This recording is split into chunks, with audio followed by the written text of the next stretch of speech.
What's up guys, welcome back to the channel. In today's video, we're going to be applying a coating to a set of rock sliders that is durable, functional, and highly protective.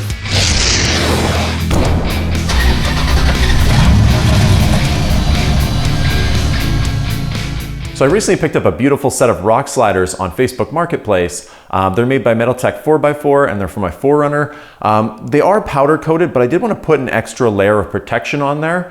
If I did buy these and they were raw steel, I think this is the coating that I would probably just go with, and that is bed liner. I'm using Raptor Liner today. It is probably the best DIY bed liner you can find on the market, apart from taking it into Line-X, which would probably cost you like $300 or $400. This product has really good reviews online. People seem to be really happy with it. It lasts for years. It's UV resistant, stain resistant, chip resistant. I mean, this is stuff that people put in the back of their truck beds, and it lasts years of abuse, putting equipment in, building materials, and that sort of thing. So bed liner is a very durable, rock solid stuff that you can put onto your sliders to protect them. People cover their whole vehicles in bed liner. And actually, if you do decide to do such a thing, Raptor actually designs their bed liner so that you can add tints to it. They have a whole product line. You can actually get a certain tint and match it to the color of your car, or change the complete color of your car and completely cover it in bed liner. But today I'll just be using a black bed liner. It is a two-part bed liner. The beauty of the two-part is that it's going to form a rock solid barrier that will protect the vehicle from rock chips and water and rust and that sort of thing. So I'm really excited to put it on. I do realize that they are sliders and they are designed to hit rocks and slide and that sort of thing. A lot of people, just cover their rock sliders in Rust-Oleum. So, if it does scratch off the bottom, that's my plan. I'll just hit it with some Rust-Oleum to prevent rust from forming. But let's jump into the job and let's go over exactly what you'll need to apply this Raptor Liner to your sliders. All right, so here are all the supplies that you'll need to do your Raptor Liner on your sliders. This is something I'd highly recommend. If your sliders are already coated, mine are powder coated, this is a 6-inch nylon cup brush. I'll leave a link in the description to where you can find all this stuff. This thing will save you a lot of time. It will make the job so much easier.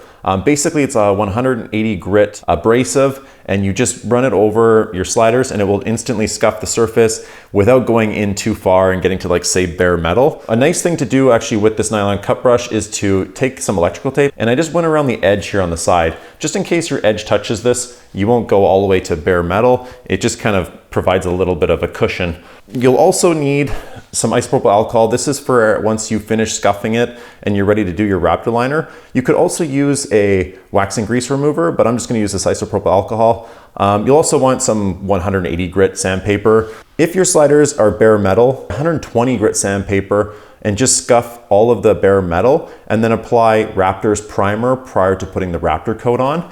That is if you have bare metal. Mine are already powder coated, so they're ready to go. I bought the Raptor Liner for the pneumatic setup, so I have my Raptor Liner in this bottle and I have my hardener here. You can get this in an aerosol bottle that is still the two-part. Basically, you'll have an aerosol bottle and it'll have a button that you push on the bottom, which will release the hardener into the aerosol can, and you can just basically spray it on that way. I do have a compressor, so I'm good to just do it this way with the gun. I bought this on Amazon as well. This was like $15 for the spray gun, super cheap. Basically what you do is you add the hardener to this bottle, shake it up, and then you actually screw the bottle right onto this, hook it up to your air supply, and then spray it on your sliders. So this is everything you'll need to do the job. Let's jump into the job. Let's start by scuffing up the sliders and getting them ready for the bed liner. So I'd recommend picking up these nylon scuff brushes. It really made the job easy. It made it quick, it was gentle, it didn't go too deep and compromise the finish, but it did a wonderful job of scuffing the surface. Once I was done with the nylon cut brush, I used the 180 grit sandpaper to get into those really difficult to reach spots that the nylon cut brush couldn't reach. After that, I applied isopropyl alcohol and just wiped off any residue or dust that was remaining from the sanding process. You want to get rid of any oils or grease. You can also use a wax and grease remover. All right, so we've done all our prep work now. We're ready to spray the Raptor Liner on. I've set my PSI on my air compressor, air regulator, to 50 PSI. That's the PSI that you want. I've got my dual cartridge respirator and my spray gun here. So I'll mix the binder with the hardener and then I'll put it on here. When I do spray, the area I'm spraying, I want to have this gun angled towards the area I'm spraying. I don't want it to be on an angle, otherwise you'll end up with kind of lines instead of just the perfect texture. So whatever you're spraying, make sure you're perfectly perpendicular to it. And you want to stay about 18 inches away from what you're spraying. And have tight overlaps. Don't overlap far apart or you'll end up with what's called tiger striping. You want that texture to be close together and squeezed together so you get nice even textures on what you're spraying. So yeah, let's mix the binder up with the hardener here, attach it to our gun, hook it up to our air compressor and start spraying.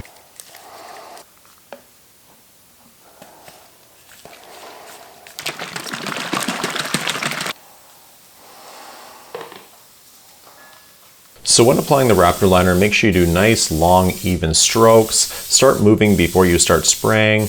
The pot life of the Raptor Liner is 60 minutes. That means once you mix it, you have 60 minutes to put it on. The flash time is also 60 minutes. So mix it up quickly, get that first coat on, wait 60 minutes, get your second coat on, and then you should be good. In order to achieve the correct texture, you want to be that 18 inches away and at the right PSI of 50. The cure time for heavy duty use is 7 days and 3 days for light duty use. So I just checked on the sliders and I'm extremely impressed with this product. It's been a full 24 hours with it curing on the sliders and it just looks perfect. There's no variations in the texture. Normally when I apply a product for the first time, I screw something up and it just drives me nuts. But with these, there doesn't seem to be really any imperfections. It looks like something that was purchased and applied by a professional at Linex.